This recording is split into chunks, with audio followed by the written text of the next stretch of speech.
So if someone has a need for drafting and their existing team is, exhausted in terms of their capacity, what would you say to them as an indication that they should evaluate outsourcing versus the other options of freelancing or hiring employees? Well, I think that looking at your processes and finding areas where our team can supplement your team is really what you want to do. And so turning your drafters into project managers, drafting managers, so that your quality drafters can be doing the work of 5, 6 drafters as opposed to just their work.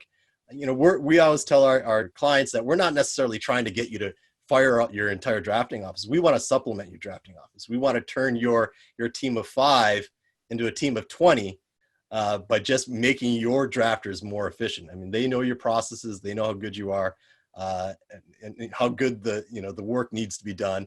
And we want to supplement them and work with them to make that happen. And what's the financial incentive there? Do the CAD drafters that are employed by the company who are turning into senior level CAD drafters, do they get paid a little more? Yeah, I mean, the idea, so I know in our business, if you're more efficient, if you're making more money for the company, well, you should be rewarded for that. So, theoretically, if your CAD drafter turns into a CAD manager and now he's producing the work of 5 drafters with only a 20% increase in his cost, well, yeah, I would imagine that he's probably worth getting a raise, but especially with those additional skills of managing other people. A lot of our drafters, a lot of the companies that we work with and the CAD managers that we work with and drafters that become CAD managers really are excited by the opportunity to lead a team and take on those additional responsibilities and kind of grow within their companies.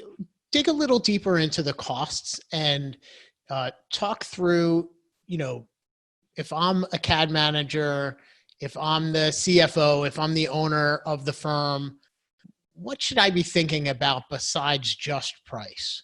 Kind of mentioned a few of those things. So it's institutional knowledge. It's the working with a team that has a dedicated QC team with it, a US-based project manager that's going to be handling all the communication, the ease of ramping up to 10, 15 people and ramping down when the project's done. Then on the cost side, it's all the HR benefits, the equipment benefits, and the scheduling and all those additional benefits. So there's really a lot of plus side when you're thinking about outsourcing and why many, or if probably all, multinational engineering and architectural firms right now have some sort of overseas drafting team, whether it's a partner that they're working with like ourselves or their own drafting office that they've gone through the time and expense to go to the Philippines and find the office space and find the drafters and create their own drafting team. And we know in the IT park where we're at, there's another multinational engineering firm that's got 1,000 engineers there.